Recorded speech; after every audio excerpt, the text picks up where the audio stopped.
থ্ৰুতে শিকিম কেইটামান most important আগন্তুক পৰীক্ষাসমূহৰ বাবে ওৱান লাইনৰ কুৱেশ্যনছ তো মন কৰক আমি সকলোবিলাক এক্সাম কি এক্সামৰ কাৰণে এইখিনি হেল্পফুল হ'ব সেয়া লিখিয়ে থৈছোঁ কেৱল সেইখিনি এক্সামৰ কাৰণেই যে হেল্পফুল হ'ব তেনেকুৱা ধৰণৰ কোনো কথা নাই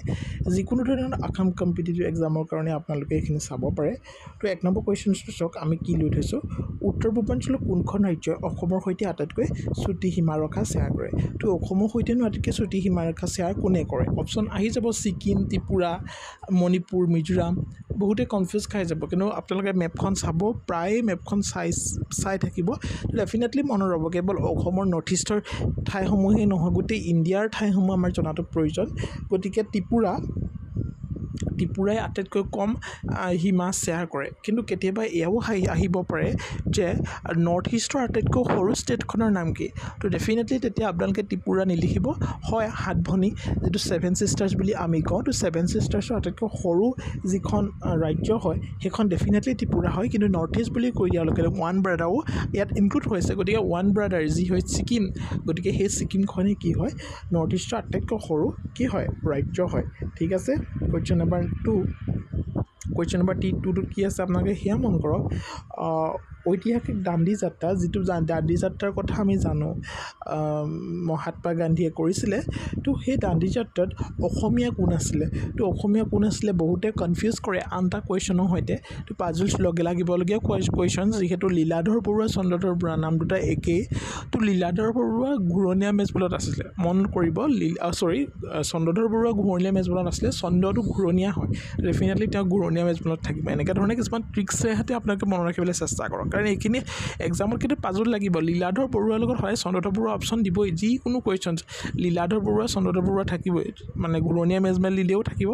নহ'লে দাণ্ডী যাত্ৰা থাকিলেও দিব গতিকে পাজলছ লাগি যাব গতিকে আপোনালোকে লীলাধৰ বৰুৱা মনত থাকিব বুলি মই আশা কৰিছোঁ ঠিক আছে নেক্সট কুৱেশ্যন নম্বৰ 3 মন কৰক কুৱেশ্যন নম্বৰ 3টো কি আছে কুৱেশ্যন নম্বৰ 3টো কি আছে অসমে ভাৰতৰ কিমানখন ৰাজ্যৰ লগত উমৈহতীয়া সীমা শ্বেয়াৰ কৰিছে আমাৰ অসমখনে ভাৰতৰ কেইখন ৰাজ্যৰ লগত আচলতে উমৈহতীয়া সীমা শ্বেয়াৰ কৰিছে ইয়াত সেই সম্বন্ধে সুধিব বিচাৰিছে অসমৰ মেপখন চালে আপোনালোকে গম পাবই আমাৰ ভাৰতৰ কেইখন ৰাজ্যৰ সৈতে আচলতে অসমে সীমা শ্বেয়াৰ কৰিছে তো শ্বৰ্ট ট্ৰিক্স এটা মই কৈ দিছোঁ তো আমাৰ যিহেতু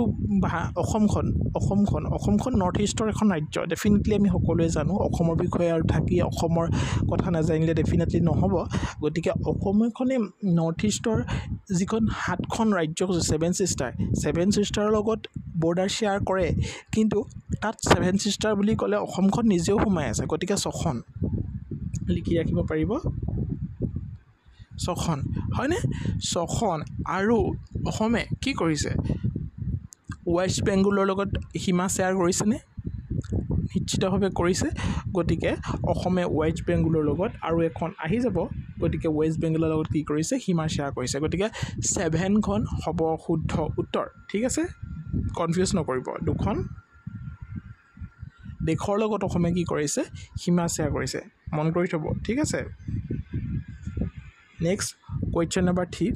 অসমৰ GI টেগ পোৱা সামগ্ৰী ইয়াত গামোচাটোৱে মই ইনক্লুড কৰিছোঁ কিন্তু গোটেইকেইটা আপোনালোকে চাই ল'ব নেটত মাৰি দিলে ওলাই যাব পানী মেটেকাই যোৱা এবাৰ পাইছে সৰ্থেবাৰী কাঁহ পিতলৰ শিল্পই পাইছে নেমু টেঙাই পাইছে এই সকলোখিনিয়ে GI টেগ পাইছে তো কি পাইছে সেইখিনি চাই থোৱাটো ভাল হ'ব ঠিক আছে next question number 4 question number 4ত কি আছে সেইটো মন কৰক আই থিংক কুৱেশ্যন নম্বৰ 5 হ'ব লাগিছিলে এইটো য়েছ কুৱেশ্যন নম্বৰ 5 হ'ব লাগিছিলে ইয়াত কি কৈছে মন কৰক অসমৰ কোনখন জিলাৰ বাংলাদেশৰ আন্তঃৰাষ্ট্ৰীয় সীমা আছে অসমৰ কোনখন জিলাৰ বাংলাদেশৰ সীমা আছে গতিকে অসমৰ এখন চাবই লাগিব নহ'লে ক'ব নোৱাৰিব কাৰণ BTADৰ 4খন জিলা এতিয়া তামোলপুৰখন আহি গ'ল বাৰু সেই গোটেইকেইখনে কি কৰে বাক্সাৰ লগত শ্বেয়াৰ কৰে এতিয়া সেইকেইখননো কোনখন আমি জানিব লাগিব ওপৰ ফালে আছে নহয় জানো মেপখন চাব লাগিব মই মেপখন লৈ অহা নাই কিন্তু সেইখন চাব লাগিব এতিয়া বাংলাদেশৰ কথা কৈছে বাংলাদেশে অসমৰ আটাইতকৈ ৱেষ্টত চাবচোন অসমৰ আটাইতকৈ পশ্চিম দিশত চাব অসমখনৰ তো পশ্চিম দিশত 2খন ৰাজ্য ধুবুৰী আৰু আমাৰ দক্ষিণ হালমৰাক বৰ্ডাৰ শ্বেয়াৰ কৰিছে আৰু মাজতে এই বাংলাদেশখনে মাজতে অসমখনৰ লগত শ্বেয়াৰ কৰা নাই মাজতে শ্বেয়াৰ নকৰি একদম সাউথত আহি গৈছে সাউথত আহি পানি কি কৰিছে কৰিমগঞ্জ আৰু কাছাৰ ডিস্ট্ৰিক্টত কি কৰিছে বৰ্ডাৰ শ্বেয়াৰ কৰিছে চাব মই সেইখিনি আসলে মনত ৰখা বস্তু নহয় মেপখন চাই দিব মেপত ক'ত কি আছে চাই দিব তো ডেফিনেটলি আপোনালোকৰ মেপখন মাইণ্ডত আহি যাব কুৱেশ্যনছটো যেতিয়া আহিব ঠিক আছে তো নেক্সট কুৱেশ্যন নাম্বাৰ 6 হ'ব নিচিং 6 নহয় 5 যেহেতু দুটা কুৱেশ্যন 4 লিখা গ'ল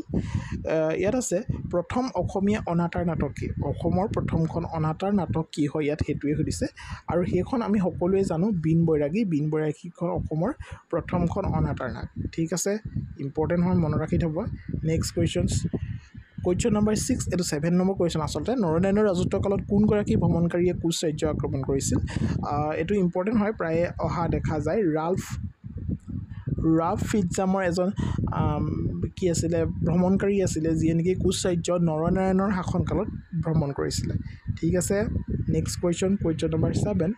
নাম্বাৰ 7 টো কি আছে হেতু মন কৰক কোনগৰাকী আহোম ৰাণীয়ে শিৱসাগৰত শিৱদৌল নিৰ্মাণ কৰিছিলে তো শিৱসাগৰৰ দুইগৰাকী ৰাণী তিনিগৰাকী ৰাণী আছিলে শিৱসিংহৰ তিনিগৰাকীক বিয়া কৰাইছিলে কিন্তু প্ৰথম তেওঁ ফুলেশ্বৰী বিয়া কৰাইছিলে তো শিৱসাগৰৰ গৌৰীসাগৰ যি পুখুৰী আছে তেওঁ সেয়া খন্দুৱাইছিলে তো তেওঁলোকক বৰৰজা উপাধি তেওঁ প্ৰদান কৰিছিলে তাৰপিছতে অম্বিকাক তেওঁ বিয়া কৰাই অম্বিকা ফুলেশ্বৰী ভনীয়েকে আছিলে তো তেওঁক বিয়া কৰাইছিলে আৰু অম্বিকাকো বৰৰজা উপাধি প্ৰদান কৰিছিলে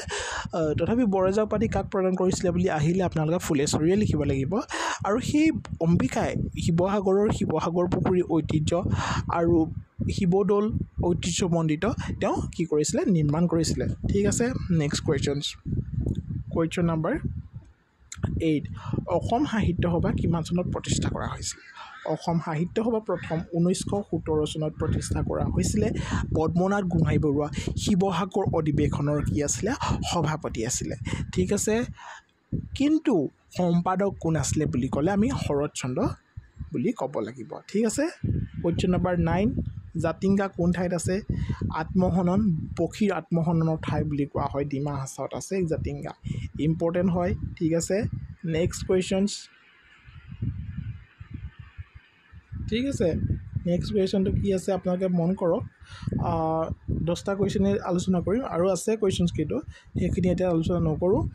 ভাৰতত সোমোৱাৰ পাছত ব্ৰহ্মপুত্ৰ নদী কি বুলি জনা যায় তো ভাৰতত অৰুণাচল প্ৰদেশী দিয়ে